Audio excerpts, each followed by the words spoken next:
Hey Chemistry, Mrs. KJ here, going over 8.07 nuclear fission and fusion. Nuclear reactions convert matter to energy. Radioactive decay naturally changes one element into another in the process called transmutation. But in this process, the mass of the products is sometimes less than that of the reactants. Physicists discovered that the additional mass is converted to energy, a lot of energy. Later, scientists developed technology to make controllable nuclear reactions, nuclear fission and fusion, to generate electric power. In this lesson, you will learn about fission, fusion, and nuclear power. Goals for this lesson: contrast the energy release of material in nuclear fusion and nuclear fission with the energy release of chemical reactions. Relate Einstein's mass-energy equivalence equation to the change of mass and release of large amounts of energy during fission reactions. Nuclear energy comes from combining atoms, which is fusion, splitting an atom, fission. So think about fission like fizz. If something fizzes apart, splitting an atom. Fuse. Fuse means to glue together. Fusion means atoms are combining. Again, you can get the student guide from slide 2. Einstein's idea led to nuclear power. While Albert Einstein was thinking about what it would be like to travel at the speed of light and why the speed of light was a sort of cosmic speed limit, he formulated his theory of special relativity. In his theory, he realized that mass has energy even when it is not moving. He derived an equation that related mass and energy. E equals mc squared, where E is the energy, m is the mass in kilograms, and c is the speed of light, which is 3 times 10 to the 8th meters per second. In other words, crazy fast. In this equation, mass has equivalent energy and energy has equivalent mass. In any reaction where energy is changed, there is a slight change in mass. Conversely, if there's a change in mass, then there is a change in energy. So for any reaction, there is a conservation of mass and energy. So up until now, we really talked about how the reactants have to equal the products. Well, Einstein realized that yes, the reactants still have to equal the products, but if the first mass was 100 and the product's mass is 99, that 1, where did that 1 go from 99 to 100? Well, it might have went into energy, and it's based off this equation. When atoms split, they release energy. In 1938, physicists Lise Meitner and Otto Hahn were studying what happens when neutrons bombard uranium. They found the following. If I take uranium with an atomic number of 92 and a mass number of 235, and I smash in some neutrons, so 0, 1, n, it yields barium plus krypton plus 3 neutrons plus energy. Okay, so we can look across the top, and we have 141 plus krypton's number, which is about an 82, and a 1. So we want to look if those equal the top up here, and if the bottom numbers equal as well. At first, they were puzzled by the production of such light atoms as barium and krypton, but later they realized that the neutron had split the uranium atom. They had discovered fission. In fission, the unstable target nucleus absorbs a neutron and immediately splits into 2 lighter element fragments or products and 1 or more neutrons. The mass difference between the products and reactants is converted to energy, again because of Einstein's equation, E equals mc squared. The emitted neutrons can split other atoms in a chain reaction, as shown in the animation. So a fission chain reaction begins when a neutron is fired at the target nucleus, and you can see they just keep spitting out, and when it spits out, it hits another one, which causes another neutron to spit out, which causes another atom to split, and that's what they're talking about, the chain reaction of fission. Physicist Enrico Fermi helped develop the first nuclear fission reactor in 1942. Enrico Fermi developed the first fission reactor, or pile, by achieving a critical mass of uranium-235. Critical mass is the amount of uranium-235, or other fissile material, necessary to sustain a continuous fission chain reaction. If the mass is below the critical mass, then the outward pressure from the heat, energy, and motion of the fragments will push the target atoms too far apart to absorb the emitted neutrons and continue the fission reaction. The critical mass provides enough attractive force to position the target atoms close enough together to initiate the chain reaction and to hold the fissile material together against this outward pressure. Thus, it is enough mass to sustain the chain reaction. In other words, you have to have so much of the uranium in order to make the chain reaction happen. If you're interested in the timeline, go ahead, it's on slide 5. Radioactive decay has changes in mass and energy. Consider the radioactive decay of uranium-238 by alpha emission. So uranium-238 changes into thorium plus a helium nucleus. If the mass of uranium-238 is 238.0003 AMUs, the mass of thorium-234 is 233.9942 AMU, and the mass of the helium nucleus is 4.0015 AMU, then how much energy is released? Assume that you have one mole of reactants and products. Remember that the molecular mass is the molecular weight expressed in grams. Therefore, the AMU will translate into grams per mole. It's possible to determine how much energy is released. The result is negative 4.14 times 10 to the 8th kilojoules per mole, compared to the burning of methane gas, negative 891 kilojoules per mole. Radioactive decay produces 464,000 times more energy. So in other words, crazy amounts. So let's look at how they got that. Calculate the energy released from radioactive decay.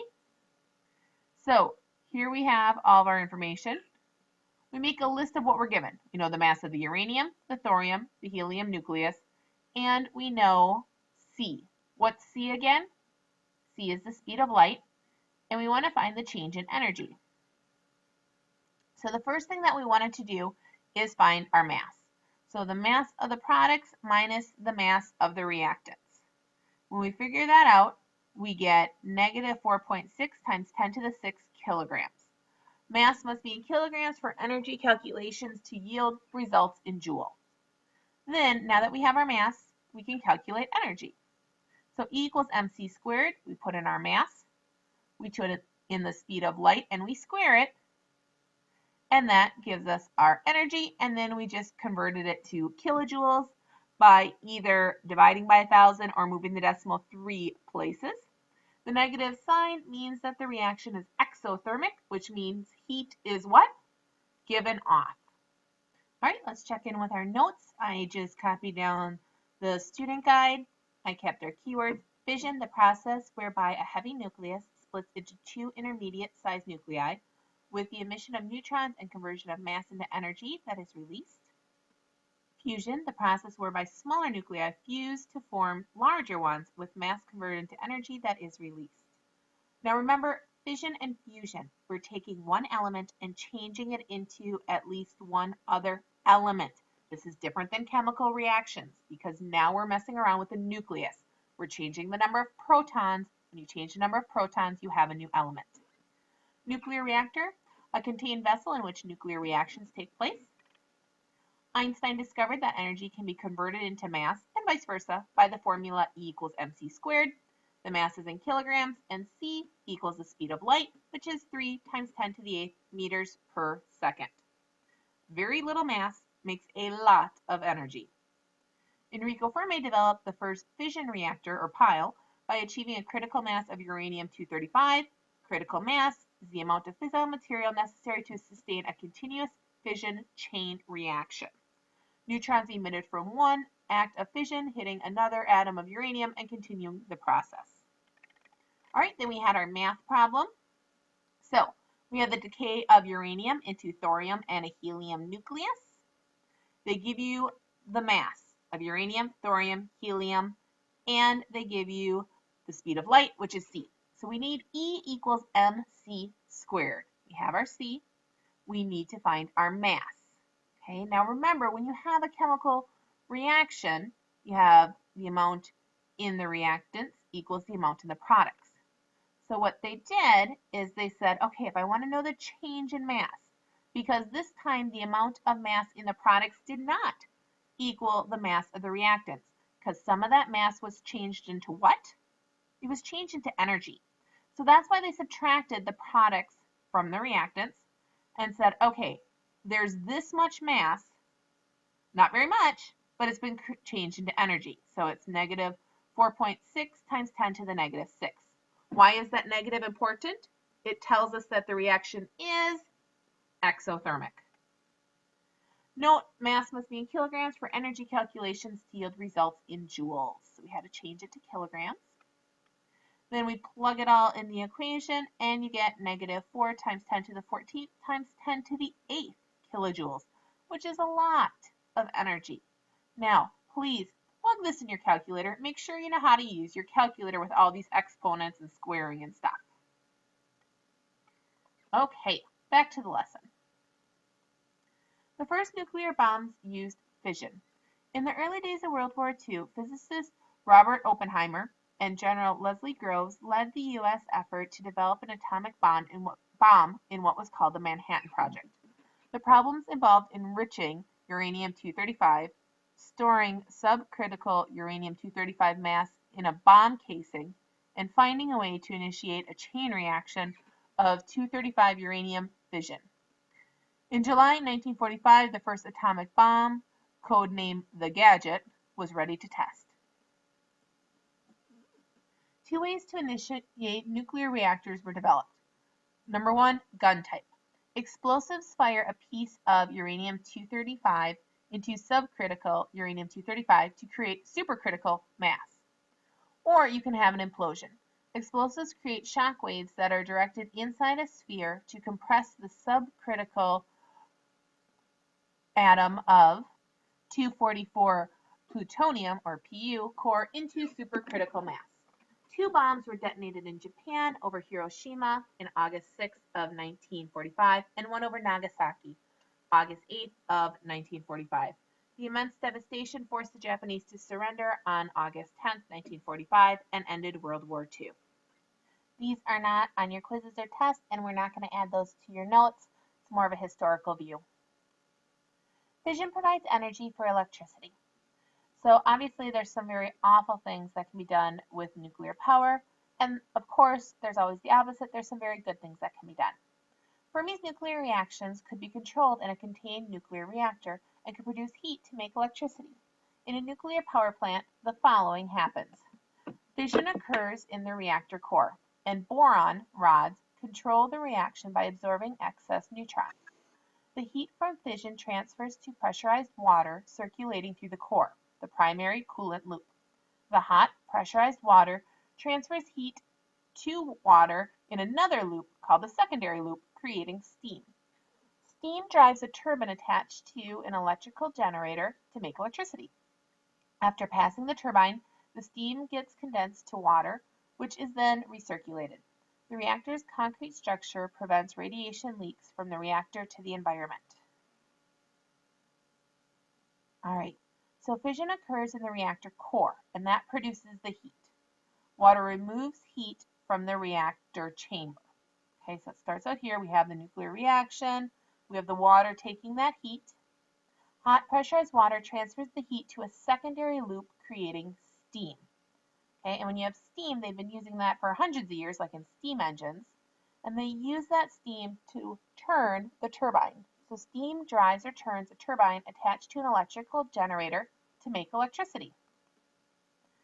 Cooling water, and then obviously that electricity is used in homes and whatnot. Then cooling water condenses the steam back into liquid water. The water used to cool the steam is cooled in a cooling tower before it is returned to a reservoir. And I just copy-pasted this into the notes. Kind of talks about how it happens in a pretty concise way. Again, as always, feel free to change your notes. Make them more concise, add a picture, whatever is best for you. Maybe you prefer to go through this and do some print screens and put those in your notes because the visual just helps a lot more.